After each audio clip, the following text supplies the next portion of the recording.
সরকারি জমিতে গাছ লাগাইতেছি, কি লাভ হইব কদে? সরকার খুশি হইব, খুশি আপনারে বলবো সাব্বাস বুড়া।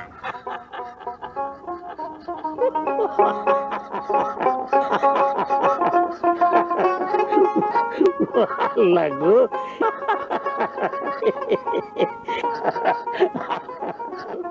আমার নাতিটা কি সুন্দর ফুটুর ফুটুর কথা কয়। একটা জিনিস খেয়াল রাখবি, সব সময় কিছু কাজকর্ম করতে হইব নিজের জন্য না, অন্যের জন্য। বুঝছাস বুঝছাস না?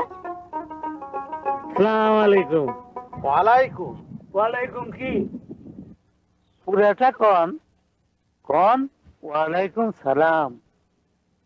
সালাম কিভাবে নিতে হবে এটা আমার তোমার কাছে শিখতে হইব। শিক্ষার মধ্যে কোনো দোষ নাই, সবার কাছ থেকে শেখা যায়। সরকারি জমিতে গাছ লাগাইতেছ, সরকারের অনুমতি নিছ? যে না, তুলো, গাছটি তুলো। সবার উপকারের জমিতে গাছ লাগাইতেছি। সরকারের জায়গা, মানুষের উপকার হইব কি হইব না এটা সরকারে বুঝবো, তুমি বুঝো না কেটা। তুলো, গাছ তুলো। এই সামরি, গাছ তুল। সেমনি কোনকে? আমার নাম আমিনা। আরে এইটা দেখি এর দাদার মতোই বেয়াদব, প্রসাদ আর জাল বেশি।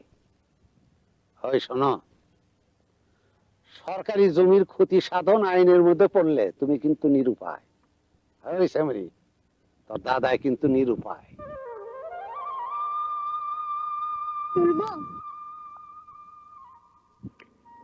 এইটা হলো মূর্খ থাকনের ফল।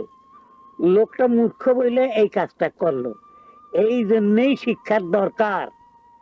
মানুষ মানুষে দেখে শিখে, একজন মূর্খের আচার আচরণ দেখে 10 জনে সেটা শিখবো, তার ফল ভালো হয় না।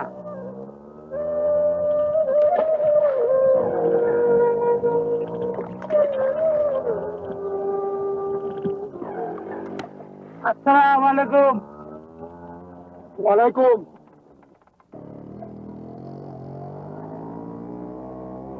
ওই দেখছস, মেম্বারের লগে থেকে থেকে হ্যাঁ শিখছে ওয়ালাইকুম।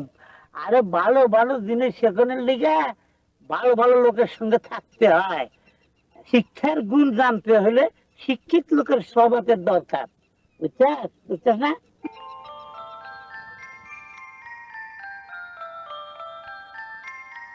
একজন জ্ঞানী মানুষ আসতেছে, ওনারে জিজ্ঞামু ওই গাছ লাগানোর বিষয়টা। মানুষটা বিড়বিড়িয়া কি কইতাছে দাদা জান? জানি না, বেশি জ্ঞানী তো, তাই বোধ করি চুপ থাকতে পারে না। মেঘের ভেতরে ছোটাছুটি করছে বিদ্যুৎ, একেবারেই জুত করতে পারছে না। এক পাল বুনো মোষ দৌড়ে বেড়াচ্ছে হাওয়ায়, আকাশে এলোমেলো গাছের মাথা। একটা ছাতা পেলে বেরিয়ে পড়তাম।